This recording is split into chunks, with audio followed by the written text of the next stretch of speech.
Hermanos, una de las cosas que esta pandemia que estamos viviendo como planeta, como humanidad, nos ha enseñado o nos ha recordado es que Dios puede cambiar nuestros planes de la noche a la mañana como Él quiere. ¿No es cierto? Él puede cambiar nuestros planes de la noche a la mañana como Él quiere. Esta semana había una noticia que decía que LATAM, por ejemplo, suspendió todos sus vuelos internacionales. Ellos no van a viajar a ningún país y tampoco van a viajar a Chile desde ningún país. Solamente van a tener tráfico interno. ¿Qué significa eso? Van a tener cabotaje, solamente va a haber movimiento de personas entre ciudades de nuestro país. Al igual que en Brasil. Usted sabe que LATAM es una empresa aérea que es la fusión de dos empresas, LAN Chile y TAM, que es Transporte Aéreo del Mercosur, que es una empresa brasileña. Por lo tanto, lógicamente, ellos al tener cabotaje solo van a tener movimientos tanto en Brasil como en Chile. Pensaba en toda la gente que compró pasajes, toda la gente que ha comprado paquetes turísticos para aprovechar durante este tiempo, para viajar a otros países, para poder disfrutar de playas en otros lugares. Como sus planes fueron cambiados completamente. Pensaba en nuestros propios planes como iglesia. A principio de año, generalmente yo le escribo a Cristian Oliveros en Palabra de Vida y a Cristian Ormeño en la facultad, y le pido si me pueden mandar los calendarios tanto de Palabra de Vida como de la facultad para poder conciliar esos calendarios con nuestro calendario como iglesia. De esa manera no competimos con ningún ministerio interno de la iglesia, pero tampoco competimos con ningún ministerio externo a nuestra iglesia. Y así aprovechamos de mejor manera cada una de las actividades que tanto la facultad como Palabra de Vida han preparado y lógicamente organizan, ya sea de mujeres, ya sea de varones, etcétera, etcétera, ya sea de jóvenes. Y lo hacemos así para poder planear, para poder planificar correctamente. Este fin de semana, sin ir más lejos, teníamos tantas actividades planeadas. Teníamos una media vigilia de oración el día jueves, teníamos una salida evangelística el día viernes, teníamos un musical de Semana Santa ayer sábado. Hoy teníamos planificado un culto de resurrección a las 8 de la mañana en nuestro templo y luego nuestro culto de adoración habitual con Cena del Señor y lo que hacemos habitualmente durante el fin de Semana Santo. Pero la verdad que el Señor dijo otra cosa, ¿no? Y Él cambió nuestros planes.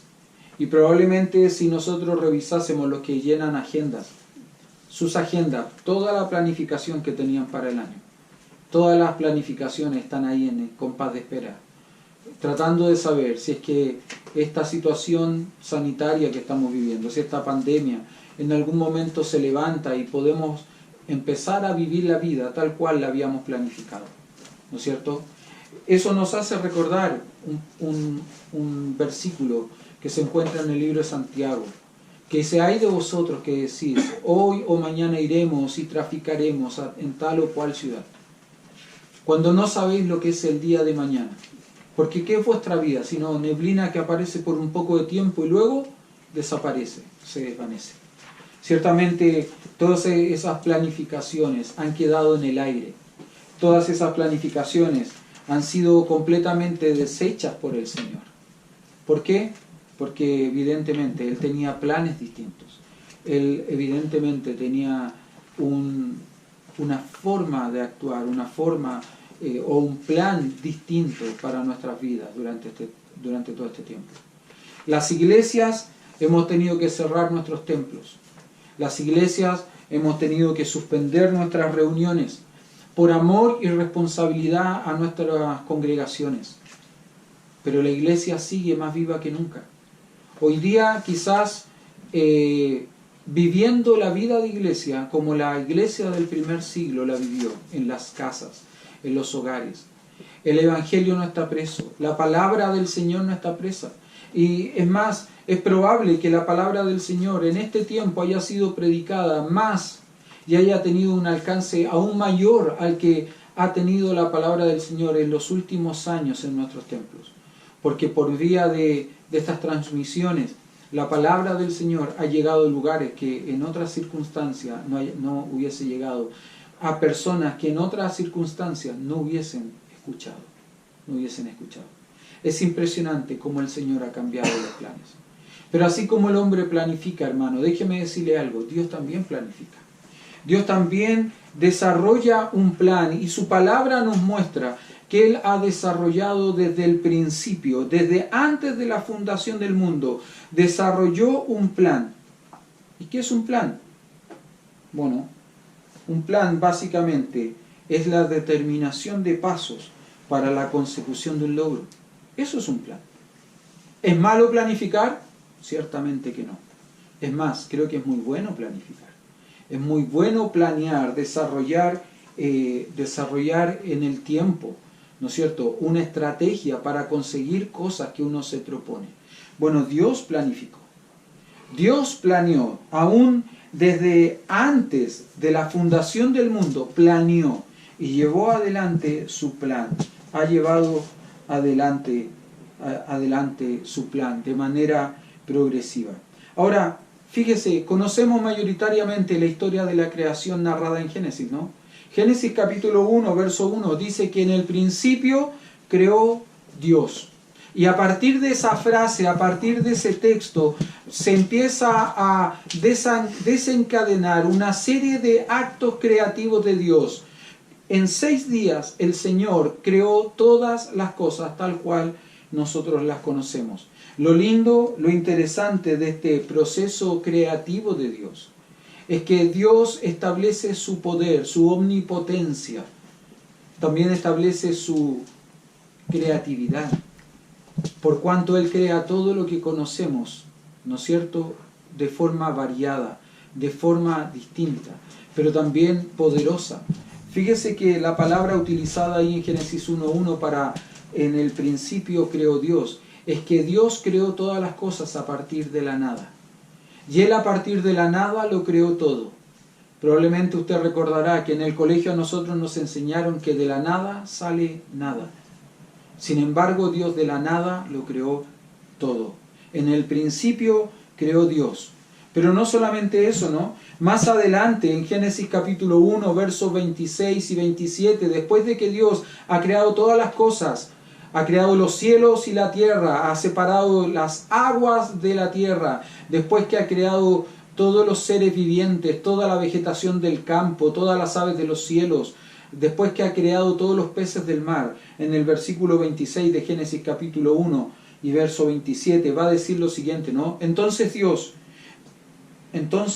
dijo Dios, hagamos al hombre a nuestra imagen conforme a nuestra semejanza, y señoree en los peces del mar, en las aves de los cielos, en las bestias, en toda la tierra y en todo animal que se arrastra sobre la tierra. Y creó Dios al hombre a su imagen, a imagen de Dios lo creó, varón y hembra lo creó.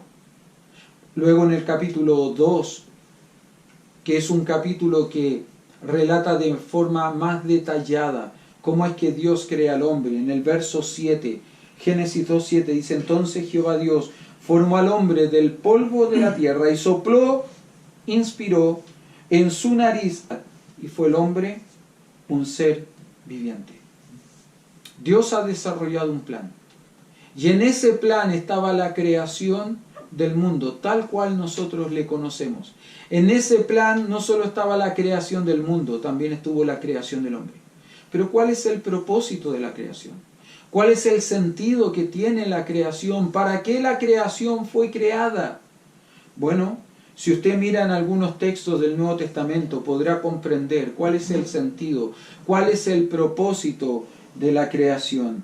Por ejemplo, Romanos capítulo 11, verso 36, dice, porque de Él y por Él y para Él, y la frase para siempre, o la palabra para siempre, tiene que ver con propósito. Siempre nos va a ayudar a identificar el propósito de las cosas, el para qué de las cosas, porque de Él y por Él y para Él, dice, son todas las cosas. A Él sea la gloria por los siglos. Amén. Y podemos entender por este texto que toda la creación y el hombre en particular tiene un propósito: glorificar a Dios. Ese es el propósito del hombre. El propósito del hombre no es trabajar y ganar dinero. El propósito del hombre no es estudiar y obtener una profesión. El propósito del hombre no es juntar en torno de sí a un gran número de personas que le admiren y le respeten. No, el propósito del hombre es llevar la gloria a quien merece toda la gloria, y ese es Dios. Recuerde, porque de Él, y por Él, y para Él son todas las cosas, incluso el hombre. A Él sea la gloria por los siglos de los siglos. Amén. Primera de Corintios capítulo 8, verso 6 dice: para nosotros, sin embargo, solo hay un Dios, el Padre, del cual proceden todas las cosas, y nosotros, dice, somos para Él. ¿Se da cuenta cómo se reafirma la idea, el sentido de propósito del hombre? El propósito del hombre es la gloria de Dios. Para nosotros, sin embargo, solo hay un Dios, el Padre, del cual proceden todas las cosas, y nosotros somos para Él, y un Señor Jesucristo, por medio del cual son todas las cosas, y nosotros por medio de Él. Nosotros somos para Él. Nico, te pido un favor, tráeme agüita, por favor, gracias. Ese es mi favorito. Luego, Colosenses capítulo 1, verso 15 al 18. Colosenses capítulo 1, verso 15 al 18. Mire lo que dice: Él es la imagen del Dios invisible. Se está refiriendo a nuestro Señor Jesucristo. El primogénito de toda creación. ¿Primogénito por qué? Bueno, en la Biblia el primogénito tiene que ver con el primero en nacer, pero también tiene que ver con derechos, con autoridades, con responsabilidades. El primogénito de toda creación. Porque en Él, dice, en el Señor Jesucristo, fueron creadas todas las cosas, las que hay en los cielos y las que hay en la tierra, visibles e invisibles, sean tronos, sean dominios, sean principados, sean potestades. Todo fue creado por medio de Él. Y fíjese cómo nuevamente se repite la expresión, y para Él. Hablando nuevamente de propósito, ¿no? El propósito del hombre. Todo fue creado por medio de Él y para Él. Y Él es antes de todas las cosas. Y todas las cosas en Él subsisten. Y Él es la cabeza del cuerpo, que es la iglesia. El que es el principio y el primogénito de entre los muertos, para que en todo tenga la preeminencia. Entonces, si pudiésemos responder hoy la pregunta: ¿cuál es el propósito de nuestra vida? Sin duda que debiéramos responder que nuestra vida solo encuentra sentido, solo encuentra razón de ser cuando encuentra razón en Él. Somos para Él. Gracias.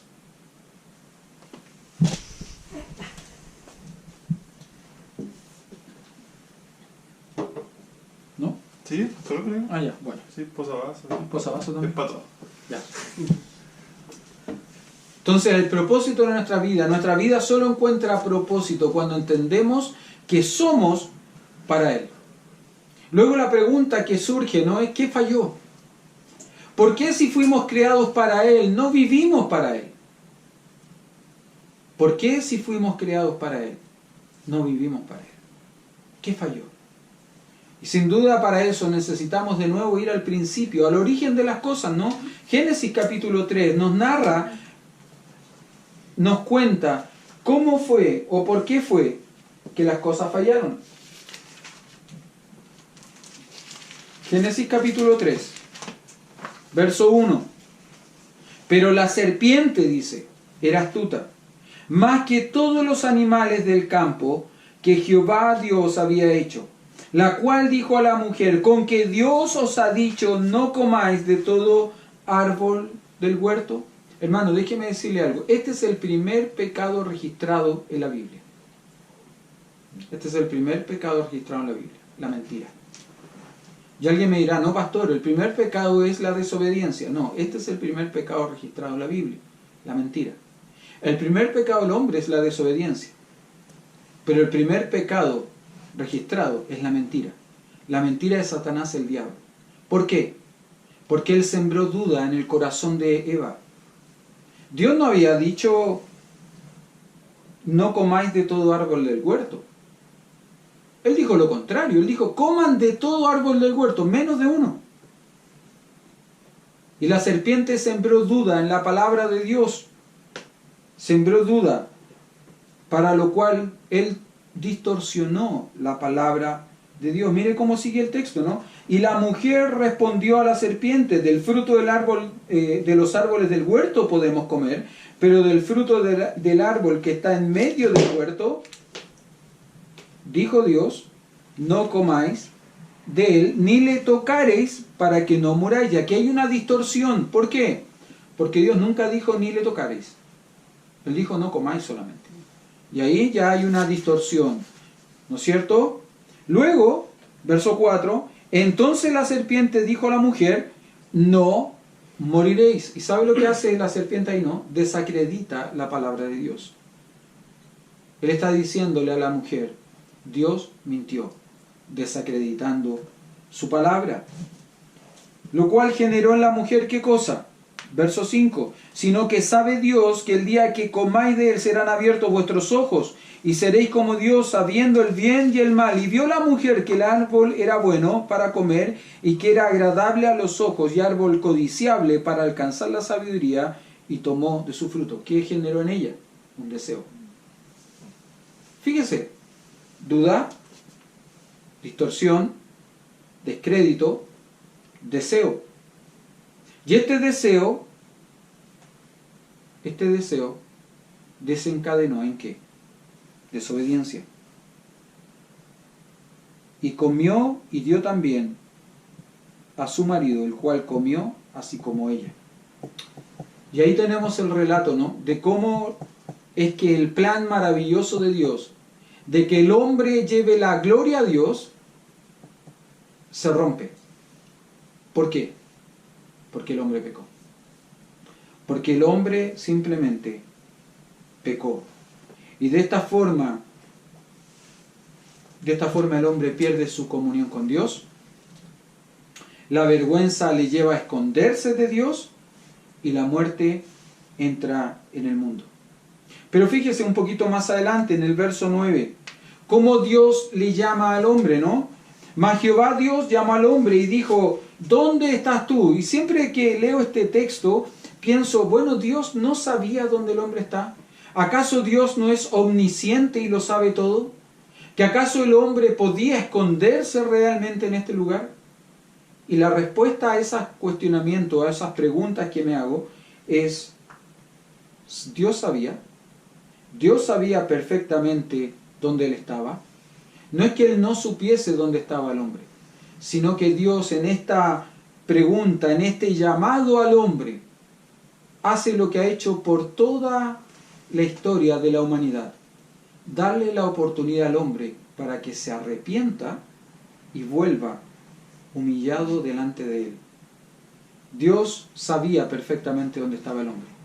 Pero esta era la oportunidad para que Adán y Eva se arrepintiesen de su pecado y volviesen delante del Señor.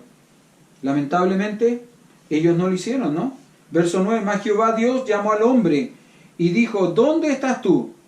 Y el hombre respondió, y él respondió, oí tu voz en el huerto y tuve miedo, porque estaba desnudo y me escondí. En vez de buscar a Dios, él se escondió. Luego, en los versículos siguientes, vamos a ver cómo vienen juicios de Dios, ¿no? Delante, vienen los juicios de Dios. Verso 14, el juicio de Dios sobre la serpiente. Y Jehová Dios dijo a la serpiente, por cuanto esto hiciste, maldita serás entre todas las bestias y entre todos los animales del campo, sobre tu pecho andarás, y polvo comerás todos los días de tu vida.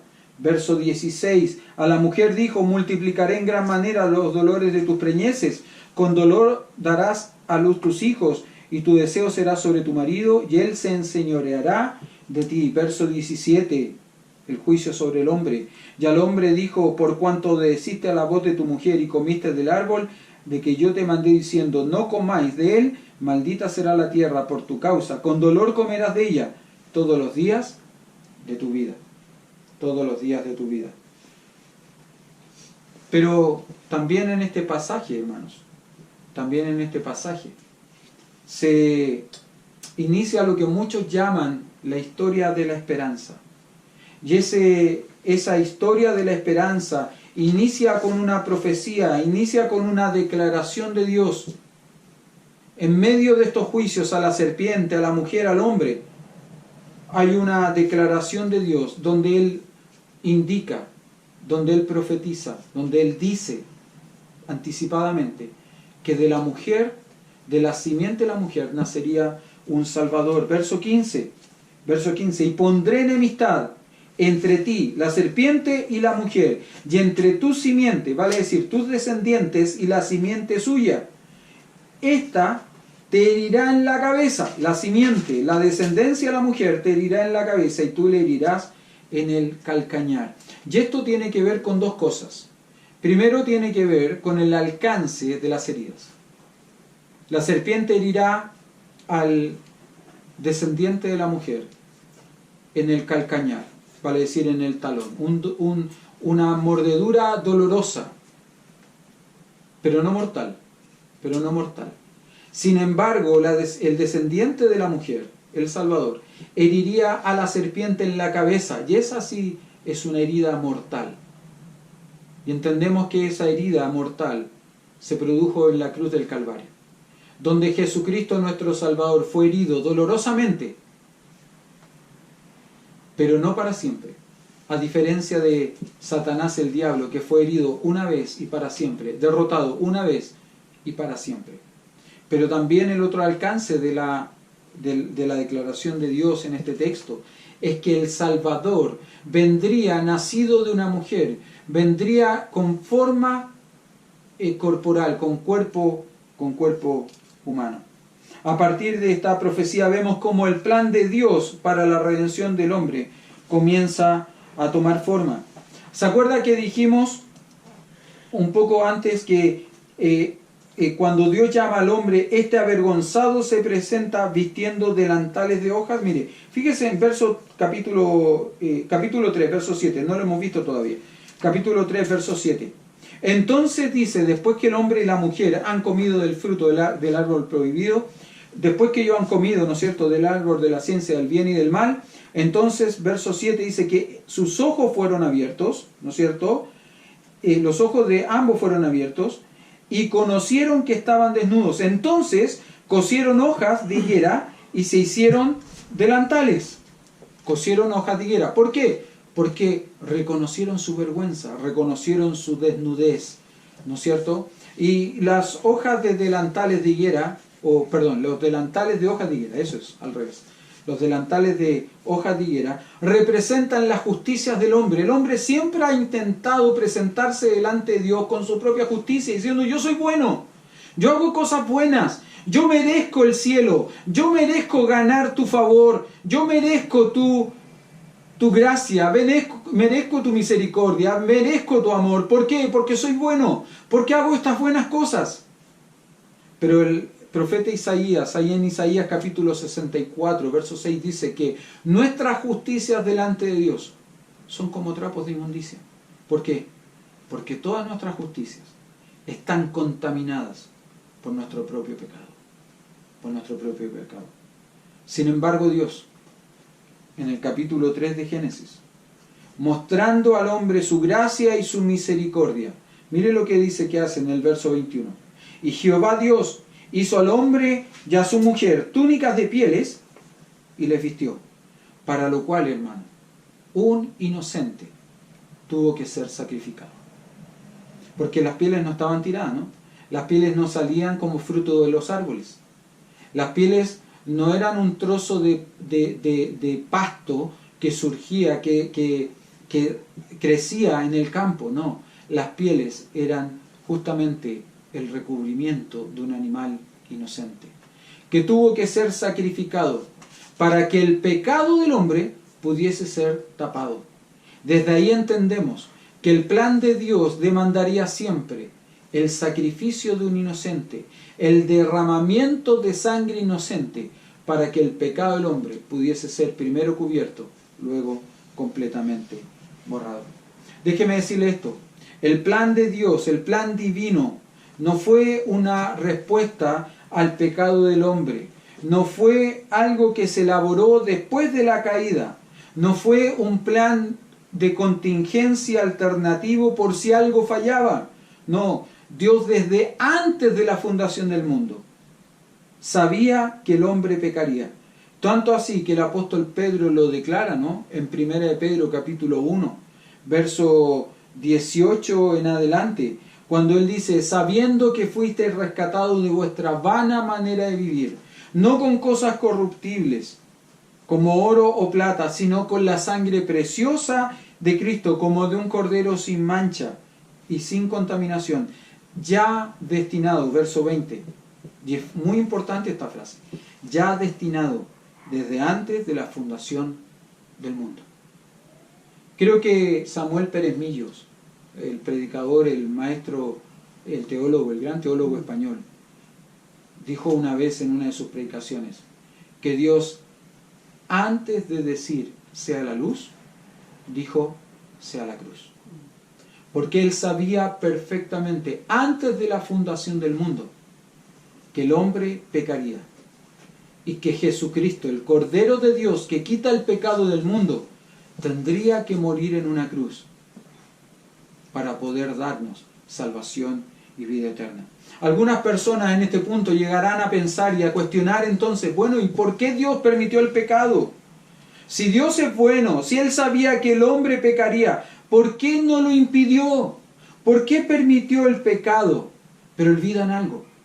Olvidan algo que leímos en Génesis capítulo 1, cuando Dios dice: hagamos al hombre a nuestra imagen, conforme a nuestra semejanza. Cuando Dios dice hagamos al hombre a nuestra imagen, conforme a nuestra semejanza, no está diciendo que nosotros íbamos a tener las características físicas, la apariencia física que Él tiene. Recuerde que Él es espíritu, por lo tanto Él no tiene cuerpo. No se trata de nuestra apariencia física, no se trata de nuestras cualidades corporales, no. Se trata de nuestras cualidades de conocimiento, de voluntad y de emoción. Nosotros hemos sido hechos a imagen y semejanza de Dios porque tenemos la capacidad de amar como Él ama, tenemos la capacidad de conocer como Él conoce, pero también tenemos la capacidad de decidir como Él decide. Y eso tiene que ver con nuestra voluntad. Si Dios, preveyendo el pecado en la humanidad, hubiese impedido el pecado, entonces nosotros no hubiésemos podido elegir, nosotros no hubiésemos podido decidir. En un sentido, Adán lo que hizo fue usar, aplicar esa característica, esa cualidad. Él pudo, ¿no es cierto?, decidir. Y el hombre tiene que decidir. El hombre tiene que elegir entre el bien y el mal, entre lo que es correcto y lo que es incorrecto. El hombre tiene la capacidad de conocer, tiene la capacidad de obedecer, pero el hombre también tiene la capacidad de amar, de amar. Y con esa capacidad de conocer podemos conocer a Dios. Con esa capacidad de obedecer podemos obedecer a Dios. Y con esa capacidad de amar podemos, en gratitud y por gratitud, demostrar nuestro amor por Dios. Dios sabía que el hombre pecaría. Dios sabía que el hombre pecaría. Y Él estableció un plan de salvación. Y en ese plan nada quedó al azar. Fíjese que en el Antiguo Testamento hay una serie de profecías. En la clase de Instituto Bíblico, ahí en Instituto Bíblico Gamaliel, les di una tarea a los alumnos, ¿no?, que muy bien ellos hicieron. Les pedí que me nombraran 5 profecías que ya han sido cumplidas en la Biblia. Y que me nombraran 3 profecías que estamos aguardando, esperando su cumplimiento. Todos lo hicieron muy bien. Todos lo hicieron muy bien. Y me ayudaron en esta parte de la predicación, ¿no? Déjeme mencionarle algunas cosas que fueron profetizadas respecto del Salvador. Solamente las voy a mencionar, no las vamos a leer, ¿no? Pero Génesis 3:15, ya lo hemos visto, ¿no? Dice que nacería de una mujer. Nacería de una mujer. ¿No es cierto? Isaías capítulo 7, verso 14, dice que nacería de una virgen. ¿No es cierto? Isaías capítulo 9, verso 6 y verso 7 dice que sería descendiente de David, de la tribu de Judá, tanto así que él vendría a ocupar el trono de David, su padre. Miqueas capítulo 5, verso 2 dice que él también nacería en Belén de Judá. Déjeme mencionar algo respecto de esto, que es muy importante. ¿Por qué en Belén de Judá y no en otra ciudad? ¿Por qué Belén de Judá era la ciudad elegida? Siendo que Belén Efrata, era la ciudad, probablemente una de las ciudades más pequeñas de todo Israel, más insignificantes de todo Israel. ¿Por qué Belén de Judá? Bueno, ¿se acuerda quién nació y se crió en Belén de Judá? El rey David. ¿Y cuál era el oficio del rey antes de ser rey? Aparte de ser cantor. Pastor. Pastor no de una iglesia, pastor de ovejas, ¿no? ¿Y por qué pastor de ovejas? Porque en Belén, en los prados de Belén, era donde nacían y eran criados los corderitos pascuales. Aquellos animalitos, aquellos corderos que iban a ser ofrecidos, sacrificados en el templo, particularmente en la Pascua, que era la celebración, el recordatorio de la liberación del pueblo de Israel de su esclavitud en Egipto. Por eso que era tan importante que el Cordero de Dios que quita el pecado del mundo, el Señor Jesucristo, naciera en Belén de Judá, porque en ese lugar nacían y se criaban los corderos pascuales. Y él, 33 años después de su nacimiento, iba a ser sacrificado, no en el altar del templo, sino en la cruz en el madero de la cruz. Iba a ser sacrificado en tu lugar y en mi lugar. Por eso que es tan importante esta ciudad pequeñita, insignificante, quizás la más insignificante de todo Israel, pero era el lugar donde los corderitos pascuales, donde el Señor Jesucristo mismo nació en un pesebre. Nació en un pesebre. Luego, el relato del Evangelio de Juan, cuando nos habla de la crucifixión, y para eso les voy a pedir que vayan a Juan capítulo 19. Juan capítulo 19.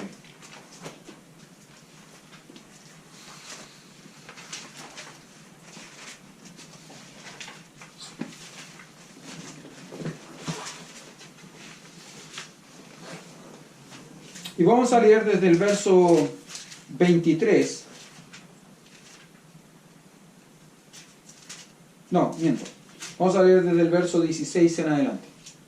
Juan capítulo 19, desde el verso 16 al verso 30. Miren lo que dice este relato, que es el relato de la crucifixión de nuestro Señor Jesucristo, o parte del relato. Así que entonces lo entregó, hablando de Pilatos, lo entregó a ellos para que fuese crucificado. Tomaron pues a Jesús y le llevaron, y él cargó su cruz, salió al lugar llamado de la calavera, y en hebreo Gólgota, y allí le crucificaron, y con él a otros dos, uno a cada lado y Jesús en medio. Escribió también Pilato un título que puso sobre la cruz, el cual decía: Jesús Nazareno, Rey de los Judíos. Y muchos de los judíos leyeron este título porque el lugar donde Jesús fue crucificado estaba cerca de la ciudad, y el título estaba escrito en hebreo, en griego y en latín. Y dijeron a Pilato los principales sacerdotes de los judíos: no escribas Rey de los Judíos, sino que él dijo: soy Rey de los Judíos. Respondió Pilato: lo que he escrito, he escrito. Cuando los soldados hubieron crucificado a Jesús, tomaron sus vestidos e hicieron 4 partes, una para cada soldado. Tomaron también su túnica, la cual era sin costura, y de un solo tejido, de arriba a abajo. Entonces dijeron entre sí: no la partamos, sino echemos suerte sobre ella, a ver quién será. Esto fue para que se cumpliese la escritura que dice: repartieron entre sí mis vestidos, y sobre mi ropa echaron suerte. Así lo hicieron los soldados. Estaban junto a la cruz de Jesús su madre, y la hermana de su madre, María, mujer de Cleofas, y María Magdalena. Cuando vio Jesús a su madre y al discípulo a quien él amaba, que estaba presente, dijo a su madre: mujer, he ahí tu hijo. Y después dijo al discípulo: he ahí tu madre.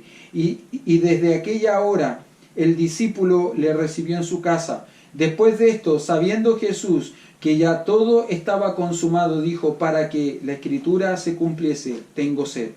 Y estaba allí una vasija llena de vinagre. Entonces ellos empaparon en vinagre una esponja y poniéndola en un hisopo, se la acercaron a la boca. Cuando Jesús hubo tomado el vinagre, dijo: consumado es. Y habiendo inclinado la cabeza, entregó el Espíritu. Mire, quiero llevarle a notar dos frases que se reiteran en estos versículos. Dos frases que se reiteran en estos versículos. Comencé esta mañana este estudio hablando de cómo Dios planifica y cómo Dios puede cambiar nuestros planes. Pero los planes de Dios nunca son cambiados, nunca son alterados, porque sus planes son mejores y mucho más sabios que los nuestros. Comencé hablando de cómo Él planeó. Aún desde antes de la fundación del mundo, Él planificó nuestra redención, nuestra salvación. Y quiero mostrar y quiero hacerles pensar en este pasaje cómo hay dos frases que hablan del plan de Dios y cómo este plan se iba a cumplir sin que faltase cosa alguna. Entre los versos 23 y 24 dice: cuando los soldados hubieron crucificado a Jesús, tomaron sus vestidos e hicieron 4 partes, una para cada soldado. Tomaron también su túnica, la cual era sin costura y de un solo tejido de arriba abajo. Entonces dijeron entre sí: no la apartamos, sino echemos suerte sobre ella, a ver de quién será. Esto fue para que se cumpliese la Escritura. Esto fue para que se cumpliese la Escritura. Fíjese, avanzamos un poquito más. Si avanzamos un poquito más en la lectura, verso 28 y verso 29. Después de esto, sabiendo Jesús que ya todo estaba consumado, dijo: para que la Escritura, nuevamente, se cumpliese. Logra notar cómo el plan de Dios no es algo que se hizo al azar, cómo el plan de Dios es algo que se iba a cumplir sí o sí. Y el Señor Jesús, aún en su hora más negra, en su hora más triste, en la propia cruz, Él va a entender que hay ciertas cosas del plan de Dios que están faltando por cumplir, y Él mismo las declarará, y Él mismo las solicitará. Juan capítulo 23 y 24, el hecho de que los soldados echasen suerte, era una profecía mesiánica que aparece en el Salmo capítulo 22. En el Salmo, mire, vaya conmigo al Salmo capítulo 22.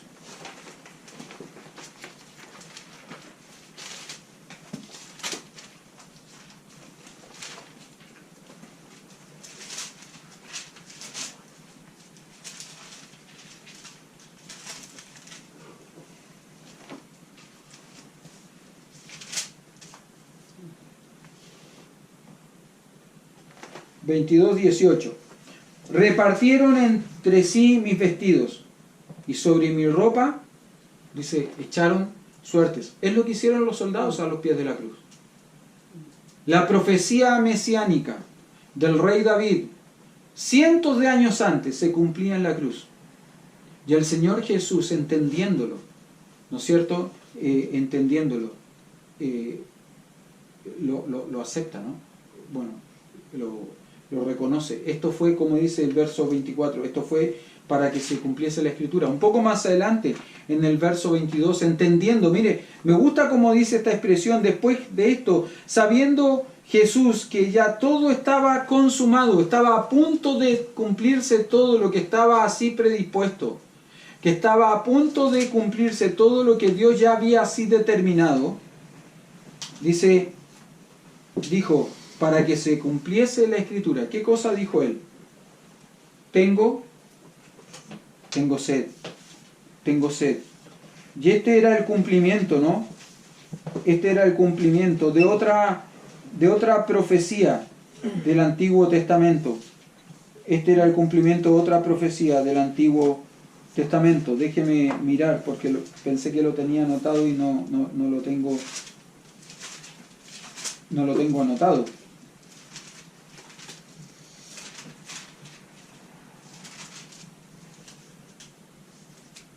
Salmo 69, 21. Eso. Salmo 69. 21.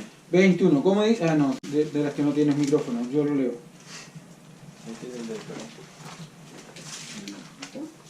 Salmo 69, verso 21. Me pusieron además hiel por comida, y en mi sed me dieron a beber vinagre. Me dieron a beber vinagre.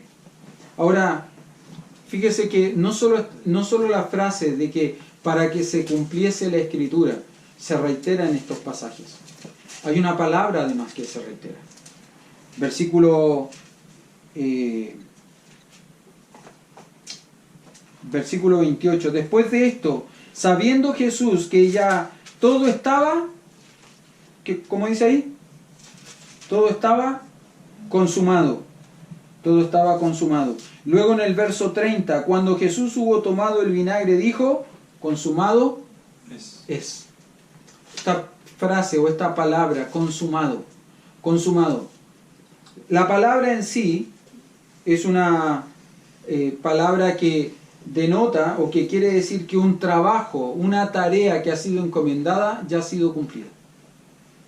Ya ha sido terminada, ya ha sido finiquitada. De hecho, el Señor Jesús utiliza esta palabra un par de capítulos antes, en Juan capítulo 17, verso 4, cuando está orando al Padre, y Él va a decir, yo te he glorificado en la tierra, he acabado la obra que me diste que hiciese. La palabra acabar ahí es consumar. He consumado la obra que me diste que hiciese. Consumado, consumar, tiene la idea de terminar una obra, terminar un trabajo que ha sido encomendado. ¿Se acuerda que comenzamos hablando de cómo Dios planifica? ¿Cómo Dios planea? ¿Cómo Dios planeó en la creación que el hombre fuese para la gloria de Él? Que todo lo que nosotros pudiésemos hacer glorificase a Dios. Cómo lamentablemente el pecado entró en el mundo por un hombre, contaminando a toda la humanidad, y ya el hombre no quiere seguir honrando ni glorificando a Dios. Pero Dios, que conocía todas las cosas aún de antemano, antes de que el mundo fuese creado, antes que el mundo fuese fundado, estableció un plan de salvación, un plan de redención para el hombre, el cual consideraba la cruz de Cristo como el momento cúlmine de ese plan de salvación y redención. Hermano amado, déjeme decirle, el Señor Jesús declaró en la cruz, poco antes de entregar su espíritu, diciendo, el trabajo está terminado, la obra está concluida.